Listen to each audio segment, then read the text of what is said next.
यार जी हाँ, सो आप देख रहे हैं पवन बजूरी जी। हम का फिर से स्वागत है यार हमारे यहाँ पे एक नया वीडियो में। जी यार, आप लोग यहाँ पे यार सच में मानना पड़ेगा यार कि जो कि आप लोग यहाँ पे इतिहास रच देते हैं यार। जब भी आप लोग यहाँ पे पवन सिंह जी का यहाँ पे जब भी आप वहाँ पे गाना वगैरह, जितने भी पवन सिंह जी के यहाँ पे फैंस हैं वो तो कभी भी इतिहास रच सकते हैं, इतना तो मानना पड़ेगा। जो कि आप लोग यहाँ पे कल के सॉन्ग को यार आप लोग वहाँ पे मतलब जब यहाँ पे हर्रा गंगे का यहाँ पे ऑफिशियल ट्रेलर आया, टेलर से पहले तो आप लोग वहाँ पे एक गाने का जो कि यहाँ पे आप लोग वहाँ पे टीजर को वहाँ पे ट्रेंड में पहुँचा दिया, जो कि इससे बड़ी बात कोई नहीं है। जो कि यहाँ पे पवन सिंह जी ने पवन सिंह के फैंस ने यहाँ पे हौसला दिया, तो पवन सिंह ने यहाँ पे करके दिखाया।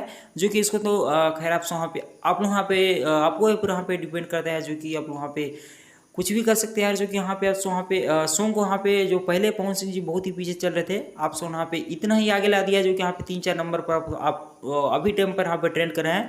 जो कि इसके लिए बहुत ही बड़ी बात है यार, क्योंकि 3-4 नंबर पर यहाँ पे ट्रेंड कर जाना, क्योंकि ऐसे कुछ भी ऐसा अगला में यहाँ पे कर भी नहीं सकता। जो कि आप यहाँ पे वैसे तो हम लोग बहुत ही पीछे चल रहे थे अभी, लेकिन अभी बहुत ही हम लोग आगे हो चुके हैं, क्योंकि हमारे सारे गाने यहाँ भी ट्रेंड में ही चल रहे हैं। जो कि यहाँ पे ट्रेंडिंग सेक्शन में हमारे 3-4 गाने भी ट्रेंड कर रहे हैं, तो इससे बड़ी बात कोई हो नहीं सकता। जो कि फैंस ने यहाँ पे करके दिखाया। जी हाँ दोस्तों, आपसे मिलता हूँ मैं किसी नेक्स्ट वीडियो में। जय हिंद, जय भोजपुरी, आई लव यू। मिलता हूँ।